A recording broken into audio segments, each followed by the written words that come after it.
मेरे प्यारे देशवासियों नमस्कार। मन की बात च एक बारी भी तुंदा सबने दा मता मता स्वागत है। इस बारी मन की बात दा एह एपीसोड दुए शतक दी शुरुआत है। पिछले महीने असें सबने एदे विशेष शतक दा जश्न मनाया है। तुंदी भागीदारी गै इस कार्यक्रम दी सबने शा बड्डी ताकत है। 100वें एपीसोड दे प्रसारण दे समय इक चाली कन्नै पूरा देश इक सूत्र च बज्झी गया हा। साढ़े सफाई कर्मी भ्रा भैन होन जां भी बक्ख बक्ख खेत्तरें दे दिग्गज, मन की बात ने सबने गी किट्ठे आह्नने दा कम्म कीता है। तुसें सबने जिहड़ी आत्मीयता ते हिरख मन की बात लेई दस्सेआ है ओह शानदार है, भावुक करी देने आह्ला है। जिसले मन की बात दा प्रसारण होआ तां उस बेल्ले दुनिया दे बक्ख बक्ख देशें च बक्खरे बक्खरे टाइम जोन च कुतै शाम होआ करदी ही तां कुतै देर रात ही। एह्दे बावजूद बड्डी गिनतरी च लोकें 100वें एपीसोड गी सुनने लेई समय कड्ढेआ। मैं ज्हारें मील दूर न्यूजीलैंड दा ओकड़ा वीडियो भी दिक्खेआ जिहदे च 100 ब'रें दी इक माता जी अपना आशीर्वाद देआ करदियां न। मन की बात गी लेइयै देश विदेश दे लोकें अपने विचार रखे न। बड़े सारे लोकें रचनात्मक विश्लेषण भी कीता है। लोकें इस गल्लै दी सराहना कीती है जे मन की बात च देश ते देशवासियों दिएं उपलब्धियें दी गै चर्चा हुंदी है। मैं एक बारी भी तुसें सबने गी इस आशीर्वाद लेई पूरे आदर कन्नै धन्नवाद दिन्ना। मेरे प्यारे देशवासियों, पिछले दिनें असें मन की बात च काशी तमिल संगमम दी गल्ल कीती, सौराष्ट्र तमिल संगमम दी गल्ल कीती। किश समय पैह्ले गै वाराणसी च काशी तेलुगु संगमम भी होआ। एक भारत श्रेष्ठ भारत दी भावना गी ताकत देने आह्ली ऐसी गै इक होर अनोखी कोशिश देशा च होई ऐ। एह् जतन है युवा संगम दा। मैं सोचेआ इस बारे च तफसील कन्नै की नेईं ओकड़े लोकें थमां पुच्छेआ जा जेह्ड़े इस अनोखी कोशिश दा हिस्सा रेह् न। इस करियै एल्ले मेरे कन्नै फोन पर द'ऊं युवा जुड़े दे न। इक न अरुणाचल प्रदेश दे ग्यामर न्योकुम जी ते दुई बेटी ऐ बिहार दी धी विशाखा सिंह जी। आओ पैह्ले अस ग्यामर न्योकुम हुंदे कन्नै गल्ल करने आं। ग्यामर जी नमस्ते। नमस्ते मोदी जी। अच्छा ग्यामर जी, बिंद सभनें शा पैह्ले ते मैं तुंदे विशे च जानना चाह्न्नां। मोदी जी, सभनें शा पैह्लें ते मैं तुंदा ते भारत सरकार दा बड़ा गै मता आभार व्यक्त करना जे तुसें बड़ा कीमती समें कड्ढियै मेरे कन्नै गल्ल करने दा मिगी मौका दित्ता। मैं national institute of technology Arunachal Pradesh च फर्स्ट ईयर च मैकेनिकल इंजीनियरिंग पढ़ा करना। ते परोआर च केह् करदे न पिता जी वगैरा? जी मेरे पिता जी निक्के मुट्टे कारोबार ते ओह्दे बाद किश राही बाही च सब करदे न। युवा संगम लेई तुसें गी पता कि'यां लग्गा? युवा संगम च गे कुत्थे, कि'यां गे, केह् होआ? मोदी जी, मिगी युवा संगम दे साढ़े जेह्ड़े संस्थान न, जेह्ड़े NIT न, उ'नें असेंगी दस्सेआ हा जे तुस एह्दे च हिस्सा लेई सकदे हो। तां मैं फ्ही बिंद इंटरनेट च तुप्पेआ, फ्ही मिगी पता लग्गा जे एह् बड़ा गै शैल प्रोग्राम है जिसने मिगी एक भारत श्रेष्ठ भारत दा जेह्ड़ा नज़रिया है ओह्दे च भी बड़ा गै योगदान देई सकने आं ते मिगी किश नमीं चीज़ जानने दा मौका मिलोग ना तां तुरत मैं फ्ही ओह्दे च वैबसाइट च जाइयै नांऽ दर्ज कीता। मेरा तजर्बा बड़ा गै मज़ेदार रेहा, बड़ा गै खरा हा। कोई सिलैक्शन तुसें करना हा? मोदी जी, जिसलै वैबसाइट खोली ही तां अरुणाचल आह्ले लेई द'ऊं विकल्प हे। पैह्ला हा आंध्र प्रदेश जेह्दे च IIT तिरुपति हा ते दूआ हा सेंट्रल यूनिवर्सिटी राजस्थान। तां मैं राजस्थान च कीती ही अपनी पैह्ली पसंद। दूई पसंद मैं IIT तिरुपति कीती ही। तां मैं राजस्थान लेई सिलैक्ट होआ हा, तां मैं राजस्थान गेआ हा। कनेही रेही तुंदी राजस्थान यात्रा? तुस पैह्ली बारी राजस्थान गे हे? हां, मैं पैह्ली बारी अरुणाचल थमां बाह्र गेआ हा। मैं तां जेह्ड़े राजस्थान दे किले एह् सब ते मैं बस फिल्म ते फोन च गै दिक्खे दे हे ना। तां मैं जिसलै पैह्ली बारी गेआ तां मेरा तजर्बा बड़ा गै, उत्थूं दे लोक बड़े गै खरे हे ते जेह्ड़ा असेंगी ट्रीटमेंट दित्ता बड़ा गै मता शैल हा। क्या असेंगी नमियां नमियां चीज़ां सिक्खने गी मिलियां। मिगी राजस्थान दी बड्डी झील ते उद्धरै दे लोक जि'यां कि बरखा दे पानी दी सांभ संभाल बड़ी किश नमीं नमीं चीज़ां सिक्खने गी मिलियां जेह्ड़ियां मिगी बिल्कुल गै पता नेईं हियां। तां एह् प्रोग्राम मेरे लेई बड़ा गै खरा हा राजस्थान दा दौरा। दिक्खो, तुसें गी ते सभनें शा बड्डा फायदा एह् होआ ऐ जे अरुणाचल च भी वीरें दी धरती ऐ, राजस्थान भी वीरें दी धरती ऐ ते राजस्थान थमां फौज च भी बड़ी बद्ध गिनतरी च लोक न ते अरुणाचल च बन्ने पर जेह्ड़े सैनिक न उंदे च जिसलै भी राजस्थान दे लोक मिलङन तां तुस पक्क गै उंदे कन्नै गल्ल करगे जे दिक्खो मैं राजस्थान गया हा, ऐसा अनुभव हा तां तुंदा जेह्ड़ा नेड़मापन इकदम कन्नै बधी जाग। अच्छा, तुसें गी उत्थे कोई समानतां भी ध्यानै च आइयां होङन। तुसें गी लगदा होग हां यार, एह् अरुणाचल च भी ते नेहा गै है। मोदी जी, मिगी जेह्ड़ी इक समानता मिगी मिली ना, ओह् भी जेह्ड़ा देश प्रेम है ना, ते जेह्ड़ा एक भारत श्रेष्ठ भारत दा जेह्ड़ा नज़रिया ते जेह्ड़ी भावना मिगी नजरी आई कि जे अरुणाचल च भी लोक अपने आप च बड़ा गै गर्व महसूस करदे न जे ओह् भारती न।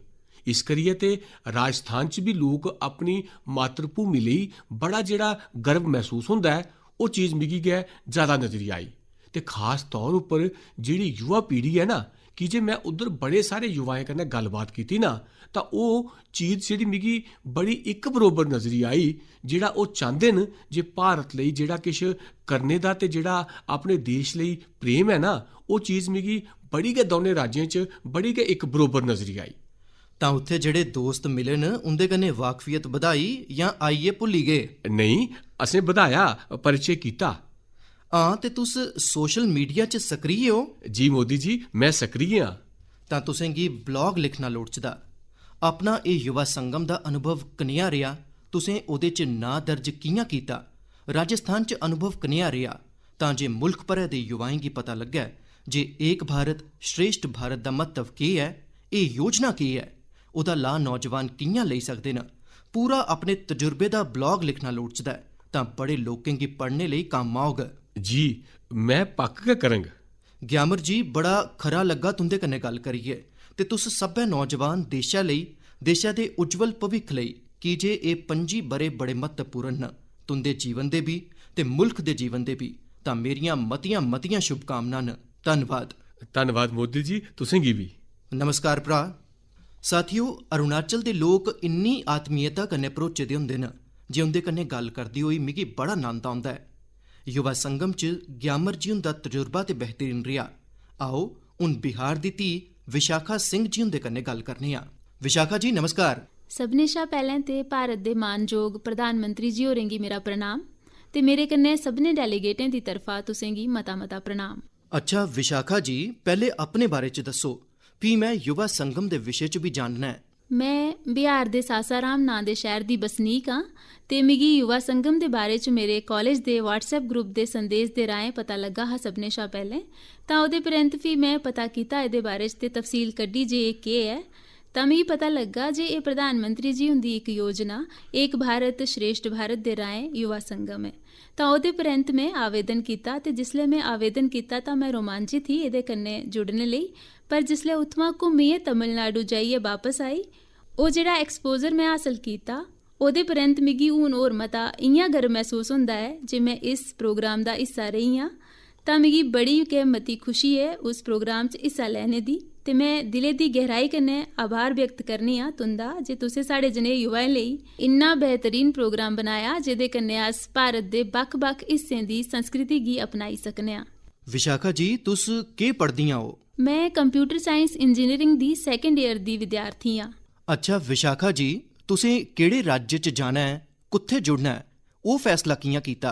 जिसलै मैं एह् युवा संगम दे बारे च सर्च करना शुरू कीता गूगल पर, उसलै मिगी पता लग्गी गेआ हा जे बिहार दे डेलीगेटें गी तमिलनाडु दे डेलीगेटें कन्नै अदला बदली कीता जा करदा है। तमिलनाडु बड़ा समृद्ध सांस्कृतिक राज्य है साढ़े मुल्क दा। तां उस बेल्ले बी जिसलै मैं एह् जानेआ, एह् दिक्खेआ जे बिहार आह्लें गी तमिलनाडु भेजेआ जा'रदा है, तां इन्नै भी मिगी बड़ी मती मदद कीती एह् फैसला लैने च जे मिगी फार्म भरना चाहिदा, उत्थे जाना चाहिदा जां नेईं। ते मैं सच्चें अज्ज बड़ी ज़्यादा गौरवान्वित महसूस करनी आं जे मैं एह्दे च हिस्सा लैता, ते मिगी बड़ी खुशी है। तुंदा पैह्ली बारी जाना हुआ तमिलनाडु? जी, मैं पैह्ली बारी गेई ही। अच्छा, कोई खास यादगार चीज जेकर तुस आखना चाहो तां केह् आखगे? देशा दे युवा सुना करदे न तुसें गी। जी, पूरी यात्रा गै मन्नो तां मेरे लेई बड़ी मती बेहतरीन रेही है। इक इक पड़ांऽ उप्पर असें बड़ी सारी शैल चीज़ां सिक्खियां न। मैं तमिलनाडु च जाइयै अच्छे दोस्त बनाए न, उत्थूं दी संस्कृति गी अपनाया है, उत्थें दे लोकें कन्नै मिली मैं। पर सभनें शा मती शैल चीज़ जेह्ड़ी मिगी लग्गी उत्थें, ओह् पैह्ली चीज़ ते एह् जे कुसै गी बी मौका नेईं मिलदा ऐ इसरो च जाने दा, ते अस डेलीगेट हे तां असें गी एह् मौका मिलेआ हा जे अस इसरो च जाचै। ते कन्नै दूई गल्ल सभनें शा खरी ही ओह् जिसलै अस राजभवन च गे ते अस तमिलनाडु दे राज्यपाल जी हुंदे कन्नै मिले। ਤਾਂ ਉਹ द'ऊं पल ਜਿਹੜੇ हे ਉਹ ਮੇਰੇ ਲਈ बड़े स्हेई हे ਤੇ मिगी ऐसा लगदा है जे जिस उम्र 'ਚ आसां युवा होने दे नाते असेंगी ਉਹ मौका नहीं मिली पांदा ਜਿਹੜਾ युवा संगम ਦੇ ਰਾਹੀਂ ਮਿਲਿਆ ਹੈ। ਤਾਂ ਇਹ ਬੜਾ ਸਹੀ ਤੇ ਸਭਨੇ ਸ਼ਾ ਯਾਦਗਾਰ ਪਲ ਹੈ ਮੇਰੇ ਲਈ। ਬਿਹਾਰ 'ਚ ਤੇ ਖਾਣੇ ਦਾ ਤਰੀਕਾ ਵੱਖਰਾ ਹੈ, ਤਮਿਲਨਾਡੂ 'ਚ ਖਾਣੇ ਦਾ ਤਰੀਕਾ ਵੱਖਰਾ ਹੈ। ਜੀ ਤਾਂ ਉਹ ਸੈੱਟ ਹੋਈ ਗਿਆ ਹੈ ਪੂਰੀ ਚਾਲੀ। ਉੱਥੇ ਜਿਸਲੇ ਅਸ ਲੋਕ ਗਏ ਹੈ ਤਾਂ ਦੱਖਣ ਭਾਰਤੀ ਵਿਅੰਜਨ ਹੈ ਉੱਥੇ ਤਮਿਲਨਾਡੂ 'ਚ। ਤਾਂ ਜਿਆਂ ਗਏ ਅਸ ਲੋਕ ਗਏ ਹੈ ਤਾਂ ਉੱਥੇ ਜੰਦੇ ਗਏ ਅसेंगी ਡੋਸਾ, ਇਡਲੀ, सांबर, उत्तपम, वड़ा, उपमा ਇਹ ਸਭ ਪਰੋਸਿਆ ਗਿਆ हा। ਤਾਂ ਪਹਿਲੇ ਜਿਸਲੇ ਅसें ਟਰਾਈ ਕੀਤਾ ਤਾਂ ਉਹ ਬੜਾ ਗਏ ਸ਼ੈਲ हा। ਉੱਥੇ ਦੀ ਰੋਟੀ ਜਿਹੜੀ ਹੈ ਉਹ ਅਸਲ 'ਚ ਬੜੀ ਗਏ ਸਿਹਤਮੰਦ ਹੈ, ਬੜੀ ਗਏ ਜ਼ਿਆਦਾ ਸਵਾਦ 'ਚ ਵੀ ਬਿਹਤਰੀਨ ਹੈ ਤੇ ਸਾਡੇ ਉੱਤਰ ਭਾਰਤ ਦੀ ਰੋਟੀ ਥਮਾਂ ਬੜੀ ਗਏ ਮਤੀ ਵੱਖਰੀ ਹੈ। ਤਾਂ ਮਿਗੀ ਉੱਥੇ ਦੀ ਰੋਟੀ ਵੀ ਬੜੀ ਸ਼ੈਲ ਲੱਗੀ ਤੇ ਉੱਥੋਂ ਦੇ ਲੋਕ ਵੀ ਬੜੇ ਸ਼ੈਲ ਲੱਗੇ। ਤਾਂ ਹੁਣ ਤੇ ਦੋਸਤ ਵੀ ਬਣੀ ਗਏ ਹੋਣਗੇ ਤਮਿਲਨਾਡੂ 'ਚ। ਜੀ ਉੱਥੇ ਅਸ ਰੁਕੇ ਹੈ NIT ਤ੍ਰਿਚੀ 'ਚ, ਉਹਦੇ ਪ੍ਰੰਤ IIT ਮਦਰਾਸ ਤੇ ਉਹਨੇ ਦੋਨੇ ਜਗ੍ਹਾ ਦੇ ਵਿਦਿਆਰਥੀਆਂ ਕੰਨੇ ਤੇ ਮੇਰੀ ਦੋਸਤੀ ਹੋਈ ਗਈ ਹੈ। ਕੰਨੇ ਵਿੱਚ ਇੱਕ CII ਦਾ ਸਵਾਗਤੀ ਸਮਾਰੋਹ ਆ ਤਾਂ ਉੱਥੋਂ ਦੇ ਆਲੇ ਦੁਆਲੇ ਦੇ ਕਾਲਜਾਂ ਦੇ ਵੀ ਕਈ ਸਾਰੇ ਵਿਦਿਆਰਥੀ ਆਏ ਹੈ। ਤਾਂ ਉੱਥੇ ਅसें ओकड़े ਵਿਦਿਆਰਥੀਆਂ ਕੰਨੇ ਵੀ ਗੱਲਬਾਤ ਕੀਤੀ ਤੇ ਮਿਗੀ ਬੜਾ ਖਰਾ ਲੱਗਾ। ਉਹਨੇ ਲੋਕਾਂ ਕੰਨੇ ਮਿਲੀ ਹੈ, ਬੜੇ ਲੋਕ ਤੇ ਮੇਰੇ ਦੋਸਤ ਵੀ ਹਨ ਤੇ ਕਿਸ ਡੈਲੀਗੇਟੇ ਕੰਨੇ ਵੀ ਮਿਲੇ ਹੈ ਜਿਹੜੇ ਤਮਿਲਨਾਡੂ ਦੇ ਡੈਲੀਗੇਟ ਬਿਹਾਰ ਆਵਾ ਕਰਦੇ ਹੈ। ਤਾਂ ਸਾਡੀ ਗੱਲਬਾਤ ਉਹਦੇ ਕੰਨੇ ਵੀ ਹੋਈ ਹੀ ਤੇ ਅਸ ਅਜੇ ਵੀ ਆਪੂ 'ਚ ਗੱਲ ਕਰਨੇ ਆ ਤਾਂ ਮਿਗੀ ਬੜਾ ਖਰਾ ਲੱਗਦਾ ਹੈ। ਤਾਂ ਵਿਸ਼ਾਖਾ ਜੀ ਤੁਸੀਂ ਇੱਕ ਬਲੌਗ ਲਿਖੋ ਤੇ ਸੋਸ਼ਲ ਮੀਡੀਆ ਪਰ ਇਹ ਤੁसेंगी ਪੂਰਾ ਅਨੁਭਵ ਇੱਕ ਤੇ ਇਸ ਯੁਵਾ ਸੰਗਮ ਦਾ ਵੀ ਏਕ ਭਾਰਤ ਸ਼੍ਰੇਸ਼ਠ ਭਾਰਤ ਦਾ ਤੇ ਵੀ ਤਮਿਲਨਾਡੂ 'ਚ ਆਪਣਾਪਨ ਜਿਹੜਾ ਮਿਲਿਆ, ਜਿਹੜਾ ਤੁੰਦਾ ਸਵਾਗਤ ਸਤਕਾਰ ਹੋਆ, ਤਮਿਲ ਲੋਕਾਂ ਦਾ ਪਿਆਰ ਮਿਲਿਆ, ਇਹ ਸਾਰੀਆਂ ਚੀਜ਼ਾਂ ਦੇਸ਼ਾਂ ਗੀ ਦੱਸੋ ਤੁਸ ਤਾਂ ਲਿਖ ਗਈਆਂ ਤੁਸ। ਜੀ ਜ਼ਰੂਰ। ਤਾਂ ਮੇਰੀ ਤਰਫਾ ਤੁसेंगी ਮਤੀਆਂ ਸ਼ੁਭਕਾਮਨਾਵਾਂ ਤੇ ਮਤਾ ਧੰਨਵਾਦ। ਜੀ ਮਤਾ ਧੰਨਵਾਦ। ਨਮਸਕਾਰ। ਗਿਆਮਰ ਤੇ ਵਿਸ਼ਾਖਾ ਤੁसेंगी ਮੇਰੀਆਂ ਮਤੀਆਂ ਸ਼ੁਭਕਾਮਨਾ। ਯੁਵਾ ਸੰਗਮ 'ਚ ਤੁਸੀਂ ਜੋ ਸਿੱਖਿਆ ਉਹ ਪੂਰੀ ਉਮਰ ਤੁੰਦੇ ਕਨੇ ਰਵੈ, ਇਹ ਮੇਰੀ ਤੁੰਦੇ ਸਭਨੇ ਦੇ ਪ੍ਰਤੀ ਸ਼ੁਭਕਾਮਨਾ ਹੈ। ਸਾਥੀਓ, ਭਾਰਤ ਦੀ ਸ਼ਕਤੀ ਇਹਦੀ ਬਨਸਬਨਤਾ 'ਚ ਹੈ। ਸਾਡੇ ਦੇਸ਼ਾਂ 'ਚ ਦਿਖਣੇ ਲਈ ਮਤਾ ਕਿਸ਼ ਹੈ। ਇਸੇ ਕੀ ਦਿਖਦੇ ਹੋਈ ਸਿੱਖਿਆ ਮੰਤਰਾਲੇ ਨੇ युवा संगम ना कन्नै एक बेहतरीन पहल की है। इस पहल का मकसद लोकें दा एक दूए कन्नै संपर्क बधाने दे कन्नै गै देशा दे युवाएं गी आपूं च घुलने मिलने का मौका देना है। बक्ख-बक्ख राज्यों के उच्च शिक्षा संस्थानें गी इहदे कन्नै जोड़िया गया है। युवा संगम च नौजवान दूए राज्यों के शहरें ते ग्राएं च जंदे न, उनेंगी बक्ख-बक्ख चाली दे लोकें कन्नै मिलने का मौका थोंदा है। युवा संगम के पहले गेड़ च लगभग 1200 युवा देशा दे 22 राज्यों का दौरा लाई चुके दिन। ਜਿਹੜੇ भी युवा इहदा हिस्सा बने न वो अपने कन्ने ऐसी यादां लईए वापस आवा करदे न ਜਿਹੜੀਆਂ उम्र भर उनके दिलां च बसी दियां रहंगन। असें दिखिया जे कई बड्डी कंपनियां दे CEO, कारोबारी नेता उन्हें बैग पैकर्स वाला लेखा भारत च समय गुजारिया है। मैं जिसले दूए मुल्कें दे नेताएं कन्नै मिलना तां कई बारी उब्बी दसदे न जे ओह अपनी युवावस्था च भारत घुम्मने लई गए हे। साढ़े भारत च इन्ना किश जानने ते दिखने लई है जे तुंदी उत्सुकता हर बारी बधदी गै जाग। मिगी मेद है जे इन्हें रोमांचक तजुर्बें गी जानिए तुस भी देशा दे बक्ख-बक्ख हिस्सें दी यात्रा लई पक्क गै प्रेरित होगे। मेरे प्यारे देशवासियों, किश दिन पहले गै मैं जापान च हिरोशिमा च हा। उत्थे मिगी हिरोशिमा पीस मैमोरियल अजायब घर च जाने दा मौका मिलिया। एह इक भावुक करी देने आह्ला अनुभव हा। जिसले अस इतिहास दियां यादें गी संजोइयै रखने आं तां ओह औने आह्ली पीढ़ियें दी बड़ी मदद करदा है। केईं बारी अजायब घर च असेंगी नमें सबक थ्होंदे न तां केईं बारी असेंगी बड़ा किश सिक्खने गी मिलदा है।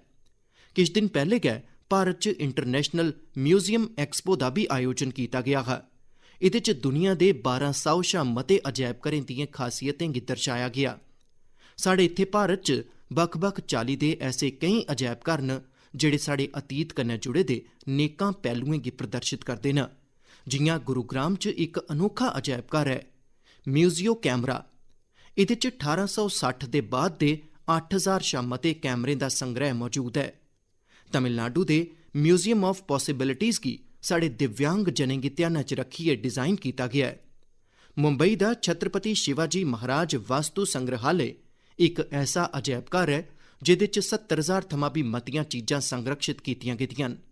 बरे 2010 च स्थापित इंडियन मैमोरी प्रोजेक्ट एक चाली दा ऑनलाइन अजायब घर है। ये जिहड़ी दुनिया भरै थमां भेजी गेदी तस्वीरें ते कहानियें दे राहें भारत दे गौरवशाली इतिहास दी कड़ियें गी जोड़ने च जुटे दा है। बंड दी पीड़ कन्नै जुड़ी दियां यादें गी भी सामने आह्नने दी कोशिश कीती गई है। पिछले ब'रें च भी असें भारत च नमें किस्मै दे अजायबघर ते मेमोरियल बनदे दिक्खे न। आज़ादी दी लड़ाई च आदिवासी भ्राएं भैनें दे योगदान गी समर्पित 10 नमें अजायबघर बनाए जा करदे न। कोलकाता दे विक्टोरिया मेमोरियल च बिप्लोबी भारत गैलरी होऐ जां फ्ही जलियांवाला बाग मेमोरियल दा पुनरुद्धार, देशा दे सभनें साबका प्रधानमंत्रियें गी समर्पित PM म्यूजियम भी अज्ज दिल्ली दी शान बधा करदा है। दिल्ली च गै नेशनल वार मेमोरियल ते पुलिस मेमोरियल च हर रोज़ नेकां लोक शहीदें गी नमन करन औंदे न। ऐतिहासिक दांडी यात्रा गी समर्पित दांडी मेमोरियल होऐ जां फ्ही स्टैचू ऑफ यूनिटी म्यूजियम, खैर मिगी इत्थै रुकी जाना पौग की जे देश भरै च अजायबघरें दी सूची बड़ी लम्मी है ते पहली बारी देशा च सभनें अजायबघरें दे बारे च जरूरी जानकारियें गी किट्ठा भी कीता गया है। अजायबघर केड़े विशे पर आधारित है, उत्थे किस किस्मै दियां चीजां रखियां गेदियां न, उत्थें दे संपर्क ब्यौरे केह् न, एह् सब किश इक ऑनलाइन डायरैक्टरी च समाये दा है। मेरी तुसें गी गुजारिश है जे तुसें गी जिसलै भी मौका थ्होऐ अपने देशा दे इनें अजायबघरें गी दिक्खन पक्क गै जाओ। तुस उत्थों दी आकर्शक तस्वीरें गी #म्यूजियम मेमोरीज पर सांझा करना भी नेईं भुल्लियो। एह्दे कन्नै अपनी वैभवशाली संस्कृति दे कन्नै असें भारतीयें दा जुड़ाव होर मजबूत होग। मेरे प्यारे देशवासियो, असें सभनें इक कहावत केईं बारी सुनी दी होग, बार बार सुनी दी होग, बिन पानी सब सून। बगैर पानी दे जीवन पर संकट ते रौंदा गै है, व्यक्ति ते देश दा विकास भी ठप्प पेई जंदा है। भविक्ख दी इस्सै चुनौती गी दिखदे होई अज्ज देशा दे हर जिले च 75 अमृत सरोवरें दा निर्माण कीता जा'रदा है। साढ़े अमृत सरोवर इस करियै खास न की जे एह् आज़ादी दे अमृत काल च बना करदे न ते एह्दे च लोकें दा अमृत प्रयास लग्गे दा है। तुसें गी जानियै खरा लग्गोग जे हुनै तोड़ी 50,000 शा मते अमृत सरोवरें दा निर्माण भी होई चुके दा है। एह् जल संरक्षण दी दिशा च बड़ी बड्डी गैं है। साथियो, अस हर गर्मी च इस्सै चाल्ली पानी कन्नै जुड़ी दियें चुनौतियें दे बारे च गल्ल करदे रौह्ने आं। इस बारी भी अस इस विशे गी लैगे, पर इस बारी चर्चा करगे जल संरक्षण कन्नै जुड़े दे स्टार्टअप्स दी। इक स्टार्टअप है फ्लक्स जैन। एह् स्टार्टअप IoT कन्नै सक्षम तकनीक दे राहें जल प्रबंधन दे विकल्प दिंदा है। एह् तकनीक पानी दे इस्तेमाल दे तर्ज दस्सोग ते पानी दे असरदार इस्तेमाल च मदद करोग। इक होर स्टार्टअप है लिवन सेंस। एह् आर्टिफिशियल इंटैलीजेंस ते मशीन लर्निंग पर आधारित मंच है। एह्दी मदद कन्नै पानी सरबंधी बंड दी असरदार निगरानी कीती जाई सकोग। एह्दे कन्नै इब्बी पता लग्गी सकोग जे कुत्थें किन्ना पानी बर्बाद होआ करदा है। इक होर स्टार्टअप है कुंभी कागज। एह् कुंभी कागज इक ऐसा विशे है, मिगी पक्का विश्वास है तुसें गी बड़ा पसंद आओग। कुंभी कागज स्टार्टअप उसने इक खास कम्म शुरू कीता है। ओह् जलकुंभी थमां कागज बनाने दा कम्म करा करदे न। यानी जेह्ड़ी जलकुंभी कदें जल स्रोतें लेई इक समस्या समझी जंदी ही, ओह्दे कन्नै हून कागज बनन लगी पेआ है। साथियो, केईं युवा जेकर नमियें काढें ते टैक्नोलोजी दे राहें कम्म करा करदे न, तां केईं युवा ऐसे भी हैन जेह्ड़े समाज गी जागरूक करने दे मिशन च भी लग्गे दे न। जि'यां छत्तीसगढ़ च बालोद जिले दे युवा न। इत्थें दे युवाएं पानी बचाने लेई इक अभियान शुरू कीता है। एह् घर घर जाइयै लोकें गी पानी दे संरक्षण लेई जागरूक करदे न। कुतै ब्याह शादी जनेहा कोई आयोजन हुंदा है तां युवाएं दा एह् समूह उत्थे जाइयै पानी दा माड़ा इस्तेमाल कि'यां रोकेआ जाई सकदा है, एह्दी जानकारी दिंदा है। पानी दे सही इस्तेमाल कन्नै जुड़ी दी इक प्रेरणा देने आह्ली कोशिश झारखंड दे खूंटी जिले च भी होआ करदी है। खूंटी च लोकें पानी दे संकट कन्नै निब्बड़ने लेई बोरी बन्न दा रस्ता कड्ढेआ है। बोरी बन्न कन्नै पानी किट्ठा होने करी इत्थे साग सब्जियां भी पैदा होन लगी पेदियां न। एह्दे कन्नै लोकें दी आमदन भी बधा करदी है ते इलाकें दी जरूरतां भी पूरियां होआ करदियां न। जनभागीदारी दा कोई भी जतन कि'यां केईं बदलावें गी कन्नै लेइयै औंदा है, खूंटी एह्दी इक आकर्शक मिसाल बनी गेआ है। में इत्थूं दे लोकें गी इस जतन लेई मती मती बधाई दिन्ना। मेरे प्यारे देशवासियो, 1965 दी जंग दे बेल्लै साढ़े साबका प्रधानमंत्री लाल बहादुर शास्त्री जी होरें जय जवान जय किसान दा नारा दित्ता हा। मगरा अटल जी होरें एह्दे च जय विज्ञान भी जोड़ी दित्ता हा। किश बरे पैह्ले देशा दे साइंसदानें कन्नै गल्ल करदे होई मैं जय अनुसंधान दी गल्ल कीती ही। ਮਨ ਕੀ ਬਾਤ 'ਚ ਅੱਜ ਗੱਲ ਇੱਕ ਐਸੇ ਵਿਅਕਤੀ ਦੀ, ਇੱਕ ਐਸੀ ਸੰਸਥਾ ਦੀ ਜਿਹੜੀ ਜੈ ਜਵਾਨ, ਜੈ ਕਿਸਾਨ, ਜੈ ਵਿਗਿਆਨ ਤੇ ਜੈ ਅਨੁਸੰਧਾਨ ਇਨੇ ਚਾਹੁੰਨੇ ਦਾ ਗੈ ਪ੍ਰਤੀਬਿੰਬ ਨ। ਇਹ ਸੱਜਣ ਨ ਮਹਾਰਾਸ਼ਟਰ ਦੇ ਸ਼੍ਰੀਮਾਨ ਸ਼ਿਵਾਜੀ ਸ਼ਾਮਰਾਵ ਡੋਲੇ ਜੀ। ਸ਼ਿਵਾਜੀ ਡੋਲੇ ਨਾਸਿਕ ਜ਼ਿਲ੍ਹੇ ਦੇ ਇੱਕ ਲੌਕੇ ਜਿਹੇ ਗ੍ਰਾਂ ਦੇ ਰਹਿਣ ਵਾਲੇ ਨੇ। ਉਹ ਗਰੀਬ ਆਦੀਵਾਸੀ ਕਿਸਾਨ ਪਰਿਵਾਰ ਥਮਾਂ ਆਉਂਦੇ ਨੇ ਤੇ ਇੱਕ ਸਾਬਕਾ ਸੈਨਿਕ ਵੀ ਹਨ। ਫੌਜ 'ਚ ਰਹਿੰਦੀ ਹੋਈ ਉਹਨੇ ਆਪਣਾ ਜੀਵਨ ਦੇਸ਼ਾ ਲਈ ਲਾਇਆ। ਰਿਟਾਇਰ ਹੋਣੇ ਦੇ ਬਾਅਦ ਉਹਨੇ ਕੁਛ ਨਵਾਂ ਸਿੱਖਣੇ ਦਾ ਫੈਸਲਾ ਕੀਤਾ ਤੇ ਰਾਈ ਬਾਈ 'ਚ ਡਿਪਲੋਮਾ ਕੀਤਾ। ਯਾਨੀ ਉਹ ਜੈ ਜਵਾਨ ਥਮਾਂ ਜੈ ਕਿਸਾਨ ਵਾਲੀ ਬੱਖੀ ਵਧੀ ਪਏ। ਹੁਣ ਹਰ ਪਲ ਉਹਦੀ ਕੋਸ਼ਿਸ਼ ਇਹ ਰਹਿੰਦੀ ਹੈ ਜੇ ਕਿਆਂ ਰਾਈ ਬਾਈ ਦੇ ਖੇਤਰ 'ਚ ਆਪਣਾ ਮਤੇ ਕੋਲਾ ਮਤਾ ਯੋਗਦਾਨ ਦੇਚੈ। ਆਪਣੇ ਇਸ ਅਭਿਆਨ 'ਚ ਸ਼ਿਵਾਜੀ ਡੋਲੇ ਜੀ ਹੋਰੇ 20 ਲੋਕਾਂ ਦੀ ਇੱਕ ਲੌਕੀ ਜਿਹੀ ਟੀਮ ਬਣਾਈ ਤੇ ਕੁਛ ਸਾਬਕਾ ਸੈਨਿਕਾਂ ਗੀ ਵੀ ਇਹਦੇ 'ਚ ਜੋੜਿਆ। ਇਹਦੇ ਪ੍ਰੰਤ ਉਹਦੀ ਇਸ ਟੀਮ ਨੇ Venkateshwara cooperative power and agro processing limited ਨਾਂ ਦੀ ਇੱਕ ਸਹਿਕਾਰੀ ਸੰਸਥਾ ਦਾ ਪ੍ਰਬੰਧਨ ਆਪਣੇ ਹੱਥਾਂ 'ਚ ਲਈ ਲਿਆਤਾ। ਇਹ ਸਹਿਕਾਰੀ ਸੰਸਥਾ ਠੱਪ ਪੇਦੀ ਹੀ ਜਿਹਦੇ 'ਚ ਪਰਤੀਏ ਨਵੇਂ ਸਿਰਿਆ ਜਾਨ ਭਰਨੇ ਦਾ ਬੀੜਾ ਉਹਨੇ ਚੁੱਕਿਆ। ਦਿਖਦੇ ਗਏ ਦਿਖਦੇ ਅੱਜ ਵੈਂਕਟੇਸ਼ਵਰਾ ਕੋਆਪਰੇਟਿਵ ਦਾ ਵਿਸਤਾਰ ਕਈ ਜ਼ਿਲ੍ਹਿਆਂ 'ਚੋਂ ਹੀ ਕੀਤਾ ਹੈ। ਅੱਜ ਇਹ ਟੀਮ ਮਹਾਰਾਸ਼ਟਰ ਤੇ ਕਰਨਾਟਕਾ 'ਚ ਕੰਮ ਕਰਾ ਕਰਦੀ ਹੈ। ਇਹਦੇ ਕन्नै ਕਰੀਬ 18,000 ਲੋਕ ਜੁੜੇ ਨੇ, ਜਿੰਦੇ 'ਚ ਬੜੀ ਮਤੀ ਗਿਣਤਰੀ 'ਚ ਸਾਡੇ ਸਾਬਕਾ ਫੌਜੀ ਵੀ ਹਨ। ਨਾਸਿਕ ਦੇ ਮਾਲੇਗਾਂव 'ਚ ਇਸ ਟੀਮ ਦੇ ਸਦस्य 500 ਏਕੜ ਥਮਾਂ ਮਤੀ ਜ਼ਮੀਨ 'ਚ ਐਗਰੋ ਫਾਰਮਿੰਗ ਕਰਾ ਕਰਦੇ ਨੇ। ਇਹ ਟੀਮ ਪਾਣੀ ਦੇ ਸੰਰਕਸ਼ਣ ਲਈ ਵੀ ਕਈ ਤਲਾਬ ਹੀ ਬਣਵਾਉਣੇ 'ਚ ਜੁਟੀ ਦੀ ਹੈ। ਖਾਸ ਗੱਲ ਇਹ ਹੈ ਜੇ ਇਹਨੇ ਜੈਵਿਕ ਖੇਤੀ ਤੇ ਡੇਅਰੀ ਵੀ ਸ਼ੁਰੂ ਕੀਤੀ ਹੈ। ਹੁਣ ਇਹਦੇ ਉਗਾਏ ਦੇ ਅੰਗੂਰੇਂਗੀ ਯੂਰਪ 'ਚ ਵੀ ਨਿਰਯਾਤ ਕੀਤਾ ਜਾਂਦਾ ਹੈ।